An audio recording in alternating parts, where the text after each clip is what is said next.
Bonjour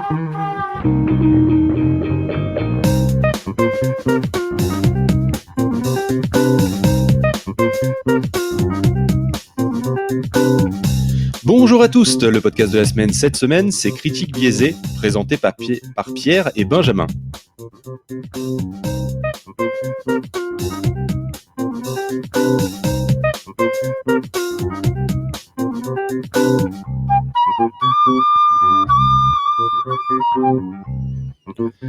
Bonjour Pierre, bonjour Benjamin. Et salut. Alors, qui est Pierre ? Alors, c'est moi-même. Et qui est Benjamin ? L'autre, le meilleur, bien sûr. Parfait. Ce que je vous propose, c'est que vous me présentiez un petit peu le pitch de Critique biaisée. Qu'est-ce que c'est ? Alors, vas-y. Vaste programme.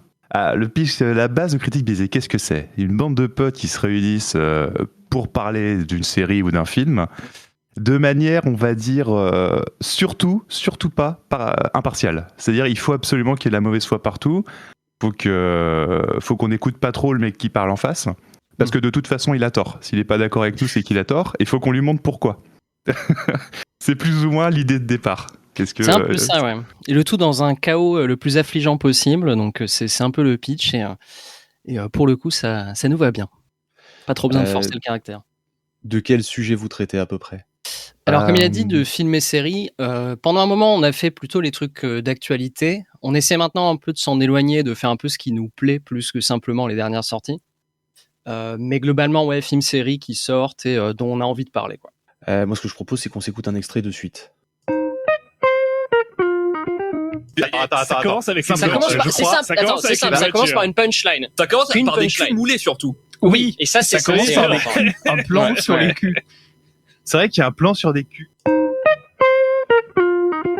Dans le monde du multimédia, les films et séries de piètre qualité sont considérés comme particulièrement monstrueuses. Dans Critique biaisée, les experts de la mauvaise foi qui jugent ces crimes sont membres d'un tribunal d'élite appelé la Cour biaisée internationale. Voici leur histoire. On peut tout expliquer. Oui, il y a beaucoup de choses à dire. Alors, du coup, sur ces extraits, est-ce que vous pouvez nous en dire un peu plus ? Alors, il faut mettre du contexte, évidemment. Non, alors le premier, c'était sur Batman et Robin. Alors, Pierre, c'est quoi déjà le titre exact du film ? Batman et Robin. C'est Batman et Robin, tout simplement. D'accord. On s'était infligé ça, entre guillemets, à cause de Pierre, justement, qui... En fait, on a une petite règle amusante. C'est que chaque membre du podcast peut proposer, une fois dans l'année, un joker. C'est-à-dire un film ou une série qu'il impose au reste du groupe. Rien à voir avec Batman, du coup. Non, pas forcément. D'accord. Et du coup, Pierre s'est dit, tiens, qu'est-ce que je peux faire pour les emmerder ? Eh ben, je vais leur demander de regarder Batman et Robin. On a tous passé un moment merveilleux. Et du coup, le podcast qu'on a tourné là-dessus a été chaotique. Il est parfait, quoi. Ça parle que de la combinaison de Batman, quasiment, et des punchlines de Mr. Freeze. Oui, qui sont catastrophiques, rappelons-le. Voilà. Alors, je ne permettrai pas de dire autant de mal de ce film qui est exceptionnel. Et je persiste sur mon choix qui était absolument adapté. Tu le paieras un jour ou l'autre. On peut avoir un aperçu donc de cette mauvaise foi directement dans le podcast de la semaine. L'autre a donc toujours tort. On reprend le leitmotiv de ce que tu disais tout à l'heure. Voilà. Comment vous est venue l'idée ? Comment vous êtes réunis ? Comment a été créé Critique biaisée ? Alors, de base, c'est simple. On fait partie d'un groupe de potes qui se connaissent depuis un moment. Et on avait souvent ce genre de petits débats qui se lançaient dès qu'il y avait des sorties de films ou des trucs comme ça, où on pouvait en parler pendant des heures. Et souvent dans la mauvaise foi.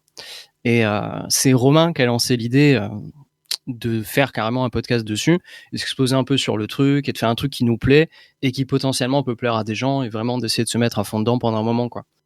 Et le concept nous a plu. À chaque fois qu'on tourne, on s'éclate, quoi. Donc on a continué, même si on a ralenti un peu le rythme en ce moment. Mais voilà, c'est un peu une origin story un peu simple, mais assez efficace. D'accord, bande de potes IRL ou bande de potes de l'internet mondial connecté ? Alors, justement, un peu des deux, ouais. Moi, par exemple, je connais IRL, j'ai vu IRL quasiment tous les membres du podcast, mais j'ai dû voir Pierre, par exemple, 2 fois, je crois, dans ma vie, en vrai. Tout à fait. Mais des centaines d'heures, du coup, en ligne, et c'est à peu près pareil pour quasiment tous les autres membres du podcast en ce qui me concerne. C'est peut-être mieux comme ça. Et moi, pour ma part, simplement, il y a un de mes frères qui est dans l'équipe du podcast, donc on se connaît depuis longtemps, lui, pour le coup. Oui, du coup, étonnamment. Oui, étonnamment, ouais. Et les autres, des potes, soit des potes de potes, soit un pote du net, et ça s'est fait assez naturellement. On a diffusé un extrait avec Batman, et je me souviens plus qu'est-ce que c'était le deuxième extrait, mais... Une sorte de New York Unité Spéciale. Voilà, on n'a pas expliqué le deuxième extrait. Alors, le deuxième extrait, c'est un peu plus simple que ça. Enfin, non, pas tant que ça, en fait. Mais on tournait un épisode sur Le Serpent, qui était une série Netflix, si je dis pas de bêtises. Et donc, avec Benjamin, si présent, on avait l'idée de faire des petits pitchs, des espèces de petites scènes jouées au début. Et on a voulu faire la critique biaisée internationale au début. Et c'était Benjamin qui l'a présenté avec son talent naturel. D'accord. Bien sûr, et il est immense. Non, mais en gros, ça, c'est l'intro de l'espèce de petit jeu qu'on a mis en place, où on s'est amusé en fait à jouer l'avocat de la défense et le procureur pour cette série, parce que moi, j'ai fini le visionnage. J'avais envie de tuer des chats. Hein. J'étais pas bien, tu vois. Il fallait que j'extériorise une colère. Et Pierre, par contre, lui était en mode, oui, bah ça va, c'était pas si mal. Et du coup, fallait que ça clash. Donc, on a mis une sorte de petite mise en scène là-dessus, un peu tribunal. D'accord. On va passer à la question, PodCloud. Est-ce que vous connaissez PodCloud, vous deux ? Alors un peu, ouais, assez vaguement, parce que j'ai pas eu l'occasion de trop explorer, mais simplement c'est Romain qui nous en a parlé, qui nous a montré un peu la plateforme, et on a vu qu'il y avait beaucoup de contenu hébergé. Et moi qui écoute très peu de podcasts, ça m'a beaucoup donné envie d'explorer un peu plus. Alors j'ai pas eu trop le temps en ce moment, mais j'aimerais bien m'y mettre, et je pense que je passerai par là. Ah, moi c'est un peu pareil, c'est que le podcast, en général, je me suis commencé à m'y intéresser, c'est un truc auquel je touchais jamais avant. J'ai commencé à m'y intéresser en faisant, et un petit peu sur le tard, et du coup les plateformes qui en diffusent, je les ai découvertes très tard. En fait, par exemple, j'ai commencé à écouter un petit peu ce qui se faisait à partir du moment où déjà on a commencé à parler de faire cette interview, mais avant ça, j'avoue que j'y allais peu. Enfin, j'ai écouté des petits extraits une fois de temps en temps, mais par exemple les extraits d'interviews que j'ai pu entendre pour savoir un petit peu à quelle sauce on allait être mangé m'ont beaucoup plu, et je pense que je vais continuer à les écouter parce que c'était vraiment sympa. D'accord, donc ce que tu connais le plus de PodCloud, c'est presque le podcast de la semaine, en fait. C'est ça, en fait. La première fois qu'on me fait le coup dans l'émission. Ah bah mais ça ira de mieux en mieux, on va bien s'investir après, il n'y a pas de souci. On va faire nos devoirs. On va passer à la question du mois. La question du mois de mai, c'est avec quel matériel tu as démarré le podcast en tant qu'activité ou critique biaisée si c'était la première activité podcastique. Alors, on va commencer par Pierre. Alors, matériellement, donc effectivement, c'est le premier podcast qu'on a tous fait, je crois. Et alors moi, j'ai démarré avec un casque micro HyperX Cloud avant qu'on m'offre généreusement un Q. En tout cas, tu t'en éloignes vraisemblablement. Oui, je suis désolé, j'essaie de lire la marque du micro par-dessus. Je suis pas très calé niveau matériel, et moi, en général, je prends ce qu'on me dit de prendre. Et du coup, un Q2U. Donc voilà. Je suis désolé si la réponse n'est pas très travaillée. Pas de souci. Et toi, Benjamin? Alors, moi j'ai commencé avec un casque, c'était quoi? C'était un Logitech pas mal, mais on entendait vachement ce qui se passait dans mon casque. Et j'avais un micro à pied un peu dégueulasse, où on avait l'impression d'explorer que j'étais dans une église en fait.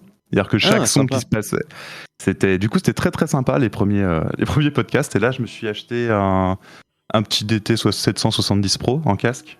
C'est un peu mieux, et mon micro c'est un papier Shure maintenant. D'accord. Disons que on a mis un peu quelques moyens. Quoi. Disons que notre monteur a testé Benjamin parce qu'il a dû éditer beaucoup d'heures de Benjamin avec de l'écho. Donc, alors que Pierre, ce n'est jamais arrivé, bien sûr. Jamais. Non, Pierre, il est juste tellement faible que je vais être obligé d'utiliser le multipiste de Discord. Et ce que j'espère, c'est que ça s'entendra pas et que personne n'est au courant jusqu'au moment où je suis en train de le dire. Ah zut. Mais est-ce que les gens veulent vraiment entendre Pierre, de toute façon? C'est une bonne question. C'est une bonne question à laquelle je n'ai pas d'avis. Je veux m'entendre avec tous mes invités. Ok, écoutez, merci Pierre, merci Benjamin. On retrouve votre podcast Critique biaisée sur PodCloud ainsi que sur toutes les bonnes plateformes. On dit à nos auditeurs à la semaine prochaine, et d'ici là, continuez à écouter des podcasts. Salut tout le monde. Salut tout le monde. Et merci à toi pour l'invitation. Et merci beaucoup. Oui.